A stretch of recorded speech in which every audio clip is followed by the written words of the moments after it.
We're back live. Saturday live. My intro didn't go how I planned it, man. I had a fantastic intro in my head, but some things don't translate. It's like I could see the hole, but I just couldn't hit it. Trying to hang it up. I feel like a running back who just didn't have it no more. So the visualization was there during the dream, but when you woke up, it just didn't quite transfer. Hey, what's up, everybody? It's another Thursday night. You already know what it is, Standing 8 Live. Before we get rolling, like always, we like to send shouts out to our sponsors, Conceited Nobody, the Ringside.biz, of course, our loyal fans / listeners, supporters, CBA Promotions, 4Chance Promotions, Nutrition Plus, and all our guests, meaning fighters and trainers who appeared and gave us some of their time. We appreciate that. Thanks for everybody tuning in this evening. Without further ado, we just going to get this thing rolling, man. As always, we're going to kick off the show with this day in boxing history. We're going back to 1940. Joe Louis KO in 2 rounds beating Johnny Paycheck. That's a pretty damn good name there.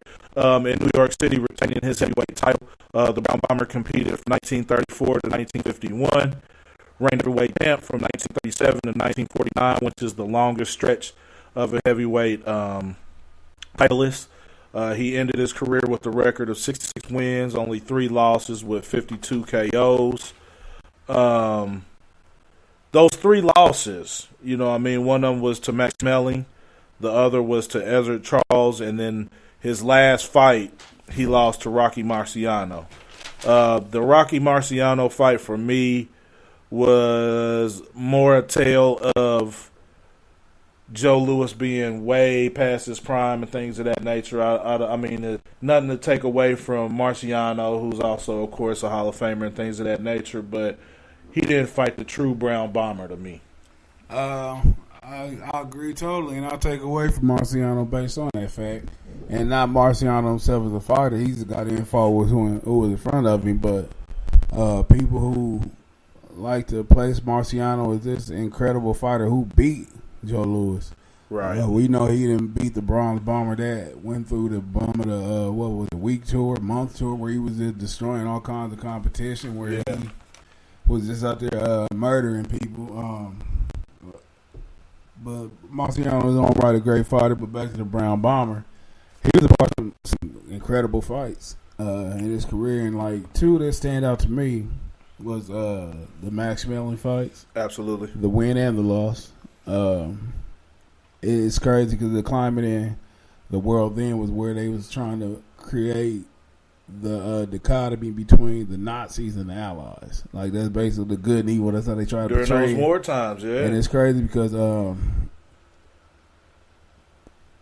Louis was he was a fighter who America, which they traditionally do when it comes to black athletes, they jumped on his dick. And they act like they gave a fuck about him. So they rooted for him because he was going against the supposedly evil the Germans. Max Schmeling. And Max Schmeling himself, he wasn't even a bad guy. No, I agree. Later on in life, he helped Joe Louis when he went in financial hard times. A lot of people don't know about that. But when you're trying to set up some kind of propaganda to support something like a war, you do things like this and you create monsters. It's funny you mention that. When I think of Max Schmeling versus Joe Louis, it reminds me of Rocky versus Ivan Drago. You know what I'm saying? Yeah. I mean, that kind of division within nations and countries, so to speak, and the people being divided and it being sort of a disrespect from one nation versus the other. When I think of Joe Louis, though, not only was he an outstanding fighter, I think of him as a true people's champion. He was somebody that was well respected not only in the boxing circuit, but just as an all-around guy when he roamed the streets. And I think sometimes in boxing, guys may create a certain persona where fans feel a bit reluctant to gravitate towards them if they catch them in a normal setting, within a U.S. city or wherever. He was a very approachable guy, you know what I mean? And if he were to be fighting in this era, I think he would be one of those major faces in boxing yet again. I think so too. And something else that another fight that stood out to me was the Billy Conn fight.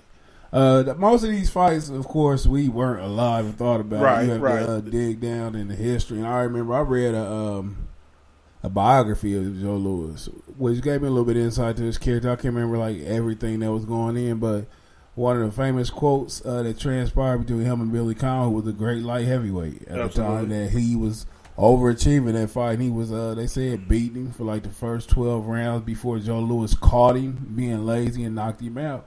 And one of my favorite quotes in the history of not just boxing but sports was when Billy Conn said, "You could have just let me win the fight and be the champion."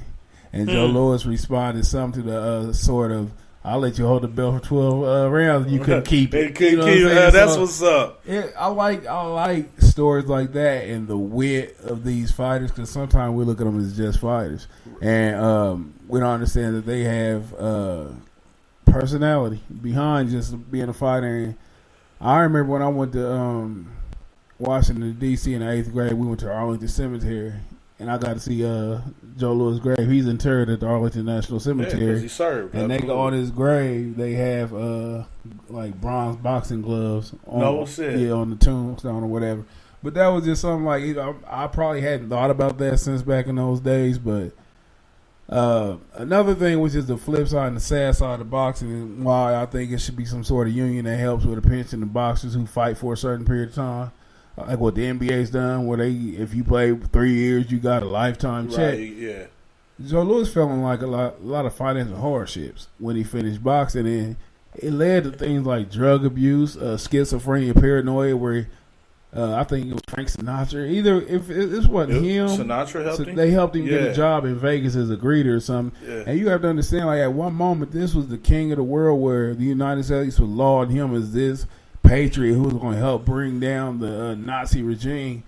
But then when it's time to support these fighters, where is everybody else? And I hate that, because you bury him in Arlington as a soldier and stuff, and this is not just boxing, but it's just people everywhere. We're disposable, and that's sad. And a fighter like him, man, you should never hear this kind of story about a Joe Louis type fighter. Right, and piggybacking off of what you said, despite Joe Louis earning almost $5 million during his career in various purses, which would probably be almost $20 million, $30 million, you know what I mean, in today's terms of money, they said he only received around $800,000. Now, for him to be in that financial stress that he was under, whether it was IRS, you know what I mean, back taxes and things of that nature, most of his money, you could almost say almost 90% of his money went to his handlers. And to me, I think that speaks volumes, because not that folks don't take advantage of athletes. I mean, we saw Tim Duncan get robbed of some money through some accounting people and things of that nature. So it's not necessarily just in boxing, but I think in boxing you have such sharks that prey on these. I mean, they literally prey on these athletes, man. And that's even at a club level, where a guy could only be making a few $1,000s. And then he gets hit with the, "Oh shit, you got tape from us, minus you there.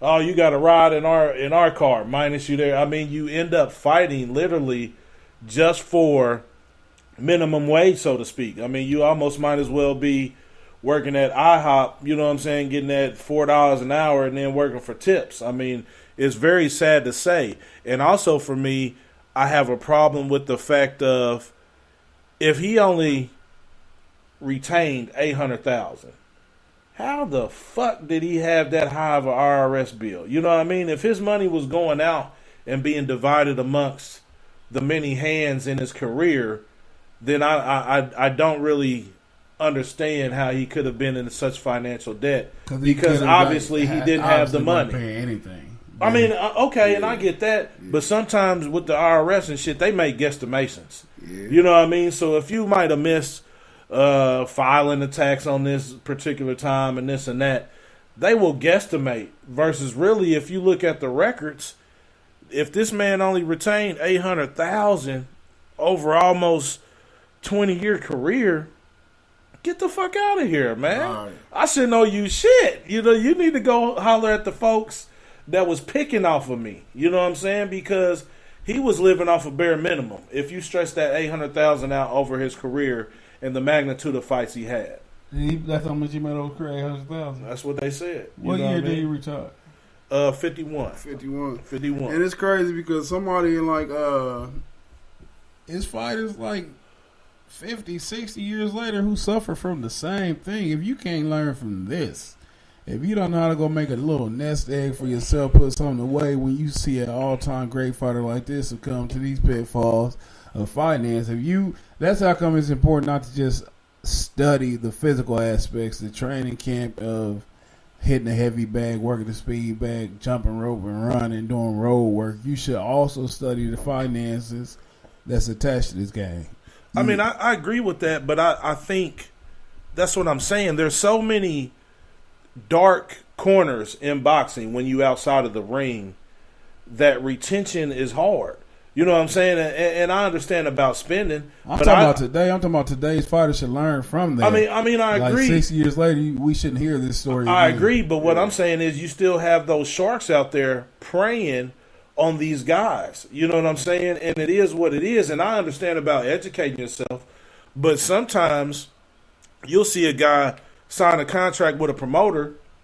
Next thing he knows, out of that contract, now the management part of his team no longer is his home team. It becomes who the promoter gives you as manager, who's the in-house promoter manager. You see what I'm saying? So they find ways to pick your money apart versus giving money to the athlete.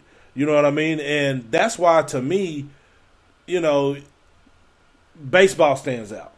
Because when you sign a contract for $150 million in baseball, it's $150 million you're going to get. Now, whatever your percentage you break down to your agent and this and that after that is another thing, but that $150 million is guaranteed. In boxing, you may have a purse of $500,000 for that fight, but then you got 33% going to your manager, 10% of something going to your corner man, another percentage going to your promoter. Another percentage going to an in-house handler that handled your flight arrangements or whatever. I mean, they find ways to pick you apart in boxing, and I just would like to see more uniformity in the sense of let the athlete make some money. And I'm not saying the money's not there. Don't get me wrong, man. I'm not saying the money's not there, and I know people sitting, well, Floyd, you can't use the one example out of the millions. Right. You know what I'm saying? The more masses are getting fucked than they getting Floyded. Right. You know what I'm saying? And the thing is, I just did a quick calculation of, say he earned $800,000 his career in 1951. $800,000. You know what that translates to today? What's that? $8 million. And sitting around here being you broke, that's a lot of money. But when you put in all the blood, sweat, and tears, even that $800,000 wasn't shit because that was over the course of a career. Absolutely. So I wonder how was they calculating this? Even you go back to the tax situation, they had to be taking off the gross. Right. You know what I'm saying? He probably not was what paying, he brought home. Hell yeah. So he probably. Everybody else was around him was getting away scot-free, tax-free, whatever. But, yeah, shout out to Joe Louis, very great, one of the all-time great heavyweights. Absolutely, without a shadow of a doubt. And still an American hero. I consider him an American hero, although he was a fighter. He was also a soldier. But like I said, he was a people's champ. And what's funny is my grandma, she's passed away, God bless. But she didn't know much about boxing. But she remembered motherfucking Joe Louis. You know what I mean? Yeah. She remembered that round bomber. So that's what I'm saying about the people getting behind him, especially black people at that time, because it was such a rough era that he came up in as far as the culture of our nation. You know what I mean? And he only lost 3 times. 3 times, 69 fights. And I'm going to tell you something, a funny story was you brought up your grandmother made me think about it. My father's name was Edward Lamar Harrison. I've always heard people call him Joe. So I said, Daddy, why do they call you Joe and your name is Edward Lamar? Right. He said, because when I was little, I used to fight like Joe Louis. That's what's up, man. That's what's up. And I just think that speaks volumes, man, as far as people being behind you. You being a stand-up guy, and people saying not only is he a fighter, but I like him as a human being, as an individual. I think that's huge, man. So big up to Joe Louis. Like one of the best escrows ever. Yeah, he did. Even back in the day, he had what they used to use, that lard and shit. He had that lard pressed in. Yeah. Big ups to Joe, man. Moving on, we had our huge card at the CBA Promotions event, which was sold out at the Indiana State Fairgrounds, standing room only. You know what I mean? It was a packed event. It was probably the best event that we've seen in Indianapolis, at least in the past. Shit, I'm gonna go on here and say damn near 5 to 10 years, man, that I can remember as far as a club show. Now, if you want to go farther back, when Roy Jones came to Conseco in 2002 and shit like that, and they had a big venue and it was a big name on it, that's one thing. But I'm talking about Indiana boxers carrying a show. CBA Promotions did a great job putting on an excellent event. Big ups to Christy Johnson and Ced Johnson and pulling that card together. Malcolm Jones came out successful against a contested bout with Curtis Hill that many thought would end in somebody being knocked out. It didn't. Everybody thought Curtis was going to get knocked out. And he didn't. And let's just break that down before we go any further. What was your opinion on the fight? And what was your opinion not only on the fight, but the performance of each fighter in lieu of what we anticipated? Because I even anticipated a KO. In lieu of that. First, I want to shout out a lot of local fighters there. Like, shout out to all the local fighters who was in the building, who was there to see this much talked about fight. Not just them, but trainers. It was a lot of support out there. Just doubling back, I do want to say this. Shout out to March Madness for Indianapolis Boxing. While we know that this was a hell of an event, the 4 Champs card that was a couple weeks before did fantastic too. It wasn't quite this turnout, but it was a hell of a turnout. So I don't want to make it sound like we trying to downplay their accomplishments, because we support all shows. We keep real on all stands, but both of these were fantastic shows. But CBA, they raised the bar, and you know what I'm saying. We can just hope that some sort of friendly competition can ensue, and we can just keep Indianapolis boxing at a high level. Even a conjunction. Yeah. Even a conjunction would be nice in making a mega event. But go ahead. Right. I'm with you. I agree with that. But the fight itself that everybody's waiting for and anticipating. Fights with this type of anticipation rarely live up to expectations. You never get what you want. What you wish for? Yeah, you never doing these sort of fights. It's very rare. I mean, usually the fights that get the least attention end up the classics. Right. With that said, this fight, if I was rated on a scale of 1 to 10, I'd give it a 7. A 6.5, 7. And the reason why I say that, it wasn't as explosive as I thought it would be. I thought Malcolm would come out with his foot on the gas and just try to tear Curtis' head off. That didn't happen. Both of these fighters show that they are very fundamentally sound and are not fools. Fools rush in. Right. Neither one of these fighters wanted to go in. It's good for promotion, but neither fighter wanted to go in and possibly get caught, which is what you do. And they've learned at an early age that ticket sales are sold prior to the fight. Right. And with that said, I'm not saying that it was a boring fight at all. It was very interesting, and it was some good exchanges in the fight. I think they both fought cautious. Malcolm was the aggressor, but a lot of people had Malcolm dominating this fight, which I had him winning 6-2.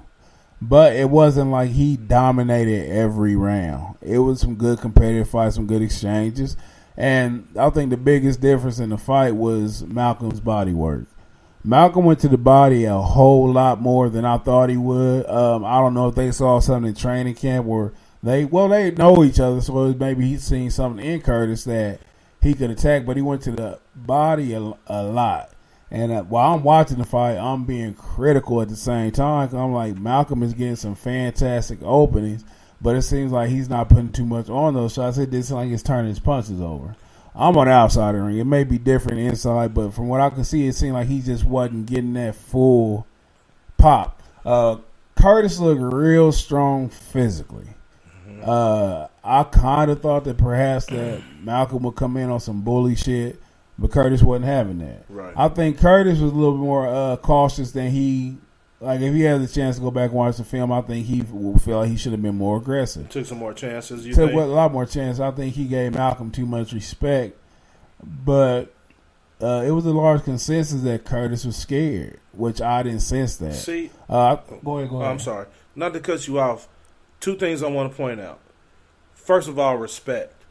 That's the main thing that jumped out to me in terms of watching that fight. Right. Despite all the social media hoopla and the verbal jabs thrown prior to the fight, I thought both of those guys went in and had a calculated respect for one another. Despite what was said, Curtis can't punch, Malcolm come get some, whatever the case may be.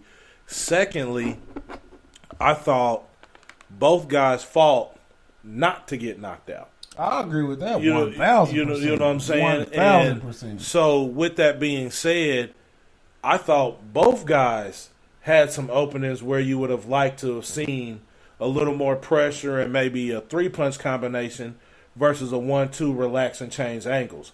Now, even with that being said, I'm totally in agreement with you. It was a great fight to watch.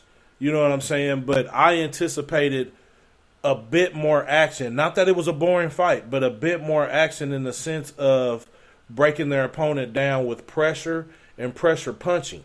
Now, with Malcolm going to the body, I think he assumed that was going to help Curtis fold. Yeah. But for me, one of the biggest things I brought out of this fight is Curtis has a better chin than some may have thought going into this particular fight as he took a loss by KO down in Texas. And he did some good counterpunching. He absolutely. Yeah. I thought both guys showed a level of skill in boxing and growth that you would like to see out of young competitors. And with that said, that's how come fights that are hyped up never live up to the expectation, because these are both solid fighters.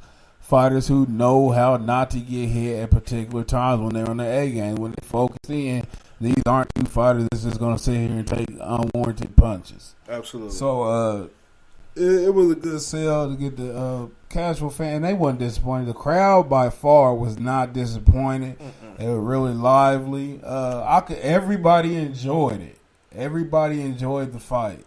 And at the end of the day, that's all you can ask for. And both fighters gave a good account for themselves that you'll want to see them fight again. Like, nobody did anything to damage their stock. And not only that, CBA put on such a good promotion.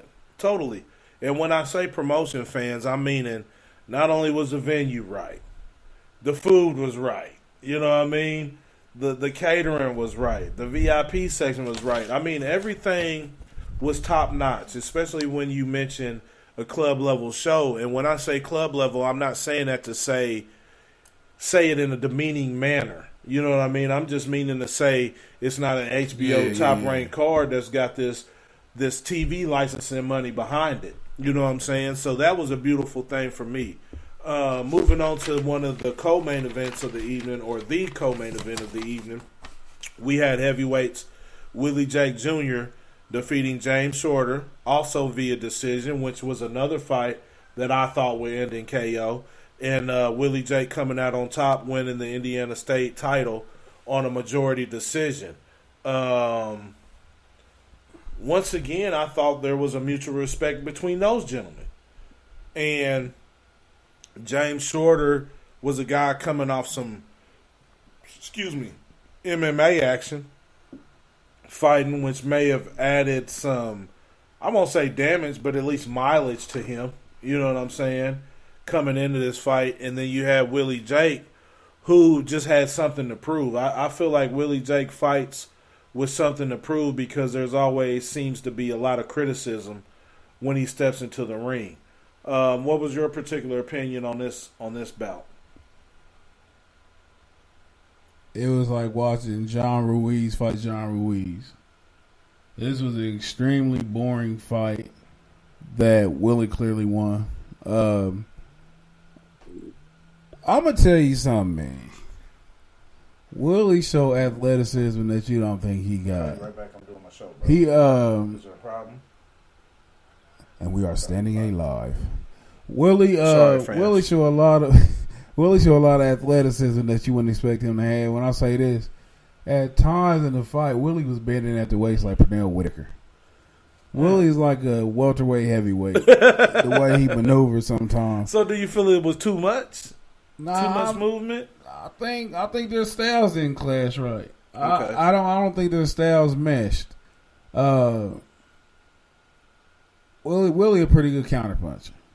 I think Willie make his money counterpunching. And I think that James, I don't want to put the onus on James like it was his fault because, like I said, it was a stylistic thing.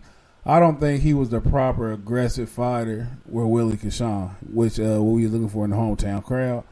And in turn, it was a lot of sloppiness. You can see the sloppiness in James where he was out there swinging and shit like he was a baby mama mad at somebody. Right. To where it's like he had no technique, especially later in the fight. And I could tell he was trying to make a statement, felt he was behind on the cards. So he throwing looping haymakers. And Willie was ahead comfortably and stuff. This ain't just me. It was a consensus. It was a boring fight. And Willie clearly won. And I like to see Willie fight somebody who's more conducive to his style that will help make for an exciting fight. Willie's not a powerful puncher. So he's not what the casual fans look for in heavyweight boxing where he's going to just knock you out with one punch. He's going to show his boxing skill, his technique, his movement. And like I said, you want to see somebody who punches through something. Not even, no, I'm saying like somebody who will come to him. I hate to say it, but somebody who really can just beat up in a beautiful fashion. But that's what I'm saying. Yeah. Come through him as a heavyweight. And I think that's some of the pressure of being a heavyweight fighter.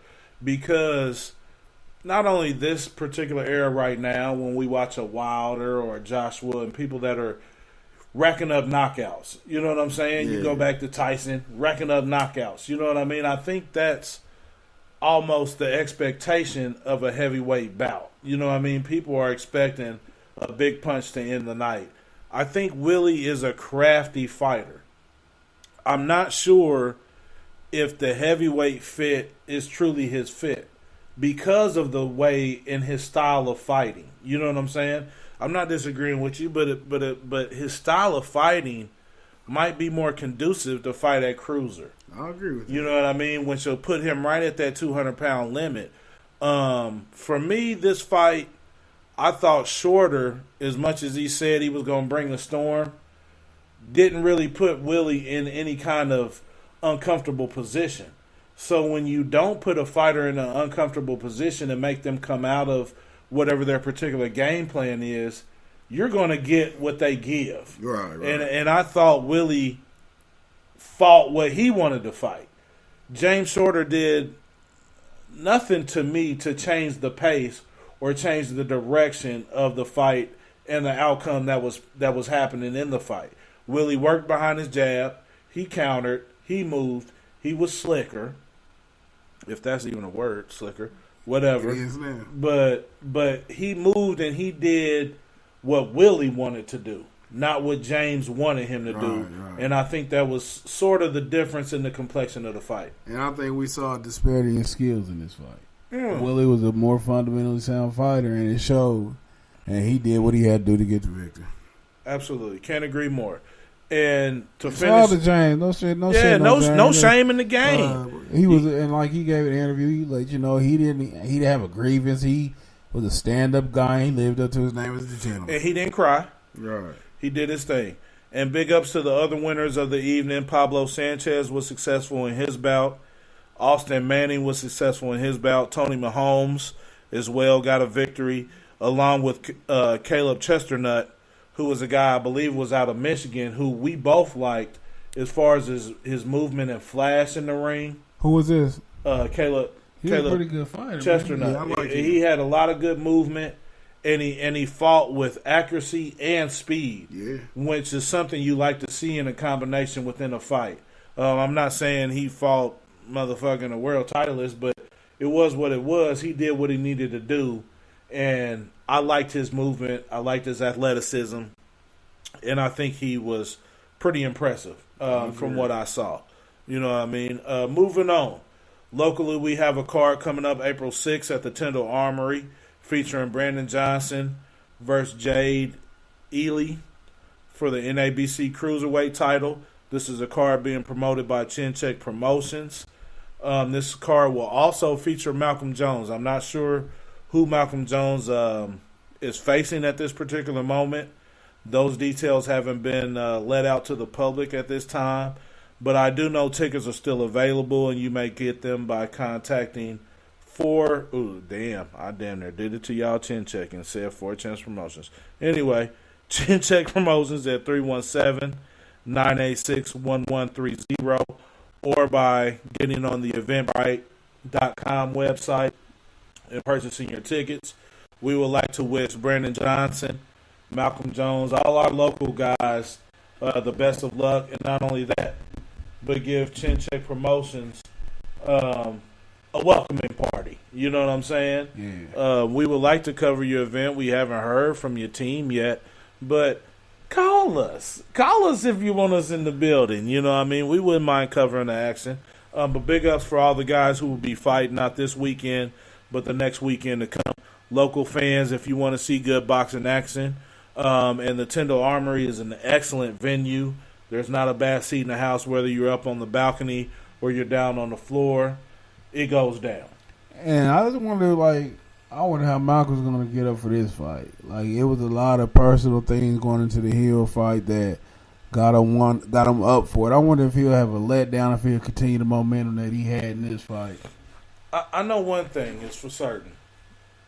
After fighting Curtis Hill, which was a notch on his belt, so to speak, because it was somebody in the shadows as far as Indianapolis and a well-respected fighter, I wouldn't expect him to fight another guy on the caliber of Curtis Hill in this fight. But the only way to go is up from here. You can't go backwards after fighting a guy like Curtis Hill. So for me, I'm interested to see the growth, period. You know what I'm saying? And I know this is sort of a back-to-back fight almost for Malcolm. But I also don't want to see such an accelerated pace that you misconstrue or disrespect, if I can use that term in the sense of boxing, that you climb too fast. You know what I mean? I think Malcolm's a quality guy. But I also know as you get outside of the Midwest region and things of that nature, man, it's different wolves out there roaming the same jungle or the same woods that you're into. So I would just like to see him progress in the proper manner. I agree with that, though. But how many fights he got now? 8, 9. 8. That was about time. You 9. That was about 9. You can't go too far back from this fight right here. Well, you can't go backwards, but don't jump in them deep waters that you may not be prepared for at this particular moment. Ooh, fight on the Chin Check card. Well, shit, Chin Check. Well, you need to call us. You got something we might want to see on there. And I'm talking about a lady. I'm glad you cleared it up. But go ahead. But no, I think that's what happens sometimes. You get a certain little juice, and you feel like Bishop. You feel like Bishop. You say, shit, I got the juice, and you go nutso versus being controlled, calm, and collected as you make your climb. I mean, it has to be calculated.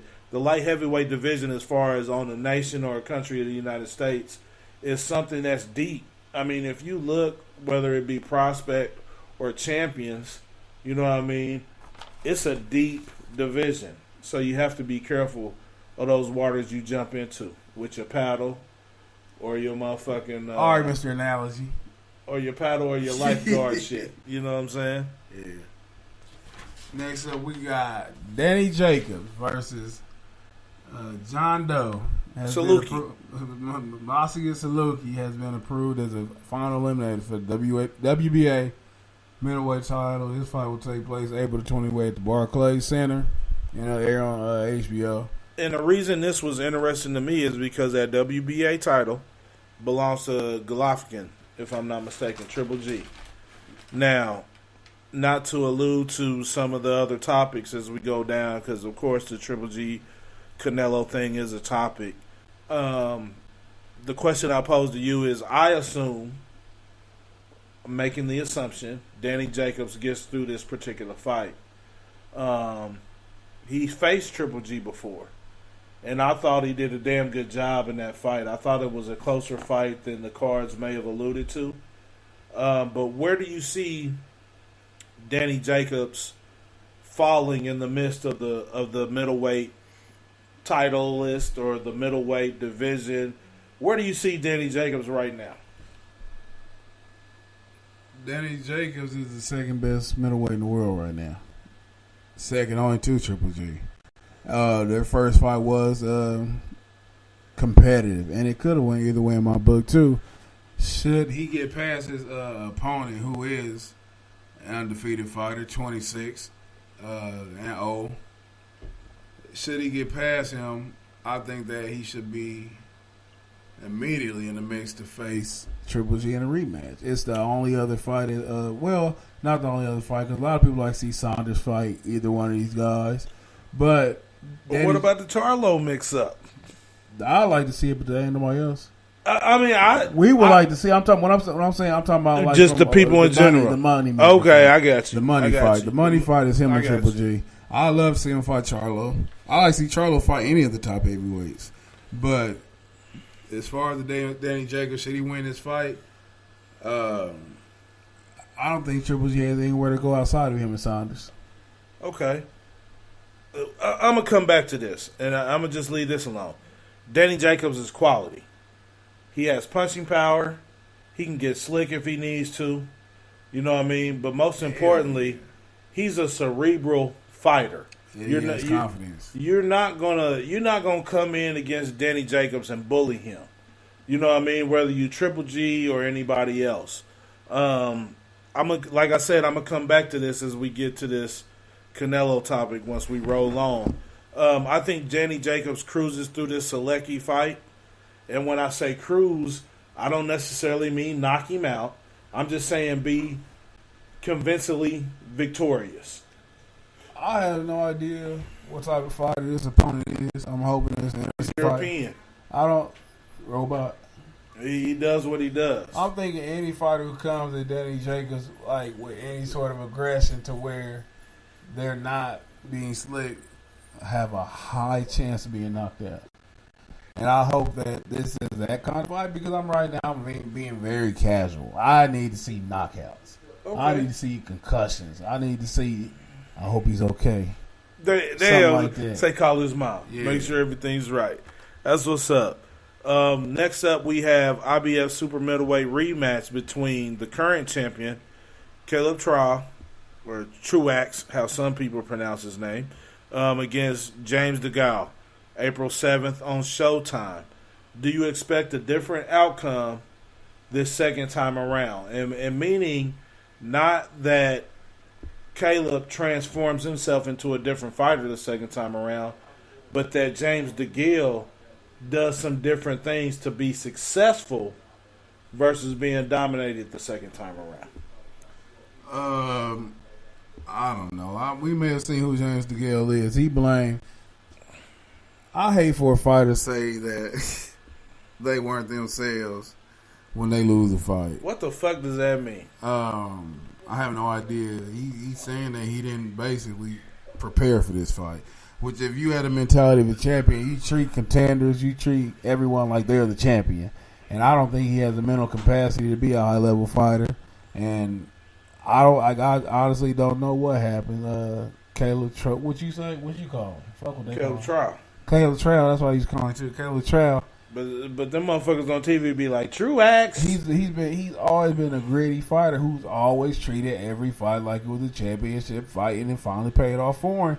So, in the spirit of competitiveness, the spirit of having heart, I hope he do it again. That's what's up. We won't make an official I say hope now. I say predictions. That's what I'm saying. Yeah. We're going to say that prediction because we got a show coming up next week. You know what I'm saying? So we're going to save that prediction for next week. But this is a rematch that I'm looking forward to. Before we go any further, shout out to fuck that. Today my daughter's 7th birthday. Happy birthday, big shout out to Chi Chi. Go ahead. We love Chi Chi. I'll shout out Xavier too. They had to get her in today. And if Chi Chi was a fighter, she fuck all y'all up. Shit. She's a dominant personality. And I know a lot of you fans is like, what the fuck are they talking about? Where they going left? We ain't going left. We talking about fighting. And if she was to fight, what is she, about 7 or 8? 7. If she was to fight a 7-year-old, my money's on Chi Chi. You know what I'm saying? But no, big ups, man. It's always beautiful when you can be a father and you can watch your kids grow. You know what I'm saying? And not only watch their growth personality-wise and age-wise, but just be a part of their lives. Right. You know what I mean? I was a guy, my dad celebrated shit, maybe my early birthday is about 2 to 3. You know what I'm saying? After that, Pops was not there. You know what I'm saying? So for me, man, and I'm speaking, I'm making this shit sentimental, but I'm speaking as a black father. You know what I'm saying? That shit is truly a blessing from God, man. When you can see your children grow and you watch those smiles and that excitement, you know what I'm saying, as their birthdays come around. And I know as we get older, sometimes we don't, oh man, I'm getting older. We don't want to respect those birthdays, you know what I'm saying? But children's birthdays are such a beautiful thing. So big shout out to my co-host Doc, a.k.a. Latoris, a.k.a. Hollywood, a.k.a. Don't Come in My Hood, a.k.a. Don't Step to Me Wrong or I'll punch you out. You know what I mean? I love this guy, you know what I'm saying? And not only that, I love watching fathers be fathers, man. And that's a huge thing. Yeah, I ain't gonna harp on it, y'all. I know y'all thinking, damn, they done took it Maury, motherfucking Povich. They done took it. Yeah, they done took it motherfucking Montel. What was Montel show called? Was it just Montel? The Montel Williams show. They done took it Montel Williams, but this is a real thing, especially in America, man, because they try and act like black fathers are absent. We ain't absent. You know what I mean? Some people just try and cut off the closed caption. Hey, that's what they do. They try and close off the closed caption. So big ups to my homie and his family, man, and we wish Chi-Chi, and not only that, his son Xavier, excellent birthdays as they grow in life, man, and it's truly a blessing. As I wipe my tears. IBS Super, we talked about that. Anthony Joshua this week versus Joseph Parker on Showtime. Unification bout. What round is Joshua going to knock him out? I think it will be late. I do not think this will be an early knockout because, as we alluded to earlier about being technical and cautious, Parker is seasoned enough not to run into certain traps set by Joshua. That's how I see this fight. Not to say it couldn't end in a knockout late or TKO from being worn down, things of that nature. But these are both guys who are champions. So you have to respect that. You know what I'm saying? I think for Joshua,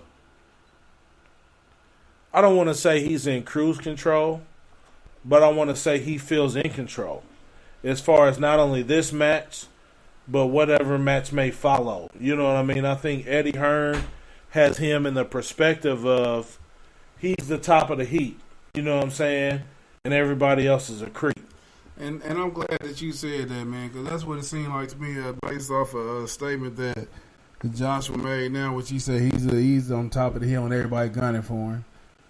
Thing is, everybody, between you and Wilder, you would be the one to fight. You be the one where, and I'm not saying like because you're not a great fighter, it's like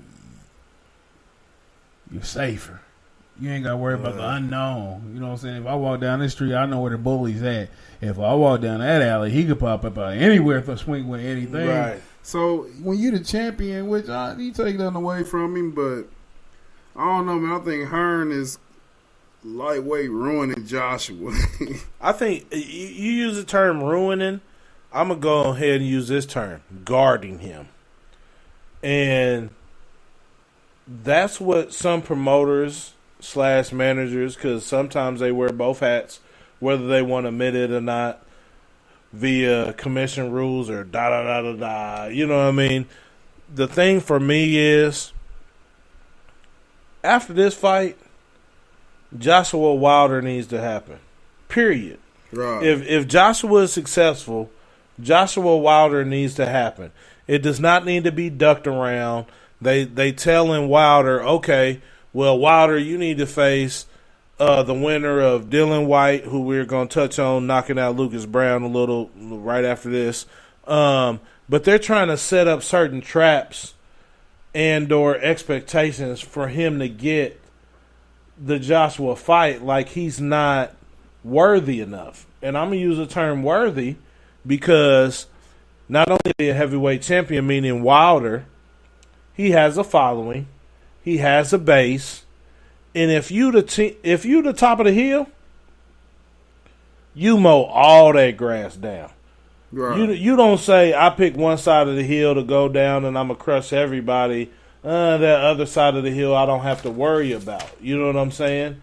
You have to go into that mindset of, if I'm the great champion right now, then that's what I need to prove, period, point blank.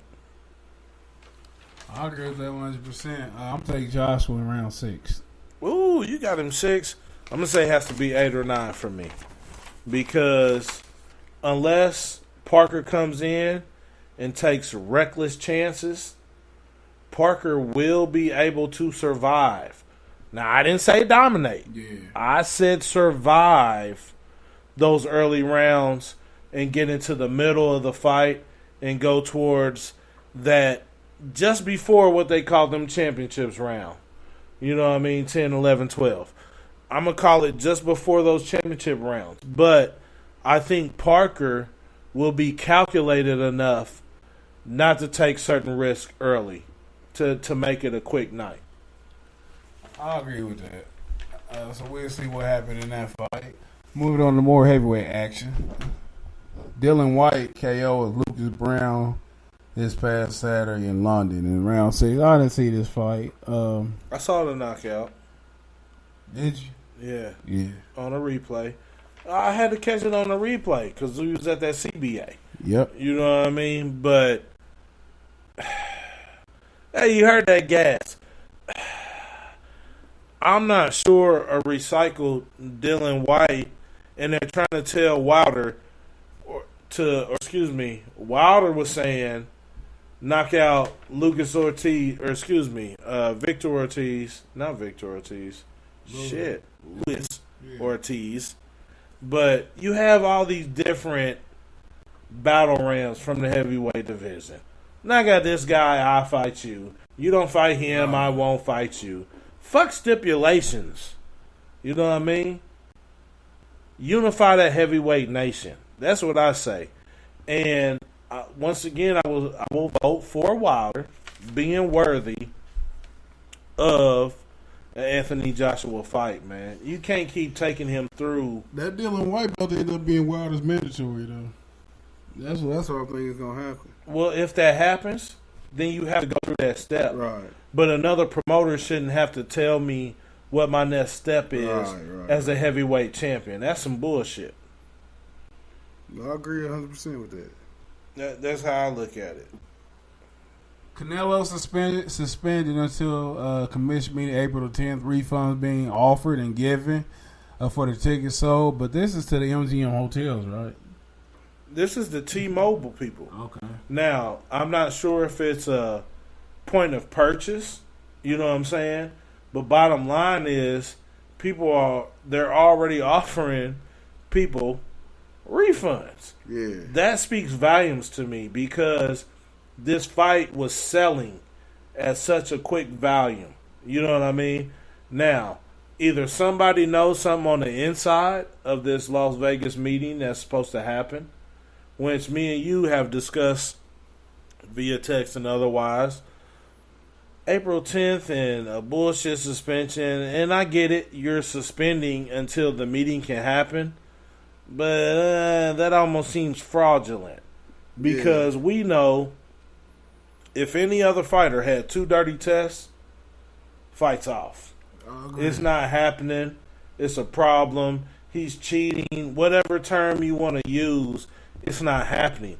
But I think the fact that there were so many people that made those pre-purchase ticket buys, there were so many people that sold out those rooms on the Vegas Strip come Cinco de Mayo, you know what I'm saying, that they're trying to create a cloud. For me, I just want to see uniformity in boxing, man. Don't make it because it's a mega fight between 2 top guys that you create an issue where you say, it's either it is or it ain't. You dirty or you're not. You know what I'm saying? Right. And as far as this cow meat or whatever the fuck he ate and Canelo screaming it's in the meat, motherfucker, you've been eating that same meat for years. Right. And this problem hasn't arisen. So that's the biggest red flag for me. You're not a new Mexican. a Mexican. And I think the fight's off. I do too. Like once they get the issue on refund, 'cause this is a big money fight. It's off at least in Vegas. I don't know where else you can hold this fight at, New York maybe, but it's so short notice. I think it's a wrap for this fight, and it's a stance that the NSAC had to make. With the commission. I don't even know. I'm the mixing, but this is something you have to do. NSAC. And it sets the tone that no matter how big your name is, no matter how much of a star you are, no matter what promotional company you with, we will not tolerate cheating. And I'm glad that they doing this. Like I thought it was just like lip service with just a suspension, but it seemed like something heavy about to come down. No, it seems real. And I think that if they go through these findings and find out he's guilty, he should be also held accountable financially, and I think he should be suspended for the rest of this year. And not only that, I'm going to say this. If we know there's 2 dirty drops, I'm going to use probation terms. Dirty drops. He had 2 dirty drops. If we know that to be factual, I think everything else is academics from that particular standpoint. You know what I mean? And we know Vegas will lose a shitload of money. We know that. But I also feel, don't you have to set a particular standard? You have to. And take a particular stance, to say nobody's above. You know what I mean? You can be top ranked. You can be the shit. You can be this and that. But nothing is above being clean. Because when you look at Luis Ortiz, it ended up being blood pressure medicine or whatever they said in some of his tests. My only point is they gave dark shadows out. You see what I'm saying? Yeah. So fuck the name that's on the particular form of being dirty. You either dirty or you clean, man. I mean, you have to. You can leave a gray area and say, well, shit, they bring in too much money. Fuck it, we gonna find a reason to make it favorable for a certain opponent. That's just sort of how I feel, man. And that's not to say I don't want to see a rematch, but I don't want to see a rematch that's tainted. Because once you have a tainted rematch, the outcome is tainted. Right. I agree to it now. And like we said last week, that this no matter what, if this fight worked, they're going, Canelo's going to lose. No matter what happens. Matter of fact, for the rest of his career, it's fucked up. It's the beef, man. It's that motherfucking Mexican beef. So if you go to Mexico, you better hope your job don't drop you, because you coming up dirty. Right. If you eat some beef. That's the most fucked up shit I've ever heard. And here's a couple reasons why. You have a dietitian at that particular level. Yep. You see what I'm saying? And not only that, you have history backing you. You've been eating meat down that way, bro. Ever since you was with the boy. Come on, man. You've been, since they called you cinnamon. Right. Since you was a cinnamon guy, you've been eating that. So now all of a sudden, there's some steaks or some pork roast or some, what do they call it, carne asada. There's some carne asada brought to your camp that's tainted. I got a problem with that, Beef man. way too heavy on you anyway. You shouldn't be eating that in training camp no way. I agree. But for the protein standpoint, I can understand why. Got shakes and shit. I get it. It's so much like you said. You got nutrition. You can get protein out of I get it. straw I'm just giving that honest answer. Yeah. The beef didn't change. Right. Steroids been in animals for years. You know what I'm saying? So for this particular fight, been in animals. Absolutely. You talking about you talking about the injections and shit? Injections, okay. fucked up grass, whatever it is, but this shit didn't come up before. Yeah. It's coming up now after somebody that you lost to. You see what I'm saying? That's the biggest thing for me. You been that shit. Remember they showed him on 24/7. Hey, they putting steaks on the grill. He didn't have no fucked up shit then. Right. So did you order a specialized cow? Because other than that, the shit been the same. You know what I mean? So the only thing that changes for me is the mind frame. The mind frame is I'm trying to get an edge. I'm trying to get that Ben Johnson. I'm trying to get that Ben Johnson. You know what I mean? And for those of you who don't know, Ben Johnson was a guy from Canada. Carl Lewis in track and field. But he tried to say he didn't know because they must have put it in my beer that night. That's what he said. They put it in his Budweiser that particular night. And looking back on it, that conspiracy is not too far fetched. Shit happens. I'm not saying it's not, but I'm not saying a conspiracy can't be far fetched. But when your team is built and you are where you are, there shouldn't be no outsiders coming into that camp to provide you no food. You dealing with the same motherfuckers been feeding you. At the end of the day, we ain't got a hard one. He fucking cheated. He got caught. Okay. Crawford versus Horn has been reset for June the 9th. Crawford recovered from a hand injury, and this is the MGM Grand. June 9th. And fuck the hand injury. And I know Horn has been trying to sneak his way into the Triple G fight. You know what I mean? Assuming that falls apart. Horn. He been trying to fight Triple G. Horn is willing to put his name in the mix. Oh, he's just talking. But not only, it's money. He's just talking. It's money. He's just talking. It's kind of like when Bad Boy made that motherfucking More Money, More Problems. BIGPOPPA.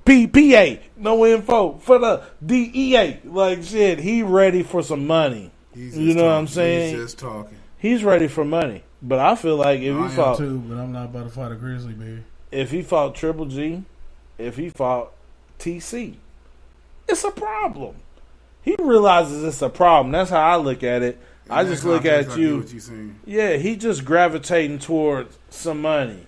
You know what I mean? You had Andre Boo Boo Andrade, Boo Boo, trying to put himself in the mix. He been calling for a fight though. But I'm not knocking anybody trying to get into a fold because they understand there's certain things already set up. If TV set up, the venue set up, you know what I'm saying? Instead of letting this shit fall apart, put somebody on. Right. So I wouldn't be surprised to see somebody get put on. You know what I mean? And I'm not saying it's Boo Boo Andrade. We know those TV cameras and those powers that be and those TV licensing deals, they choose who they want to give the money to. I mean, let's be honest, especially in a fight that's falling apart. Right. They choose who that money's being given to.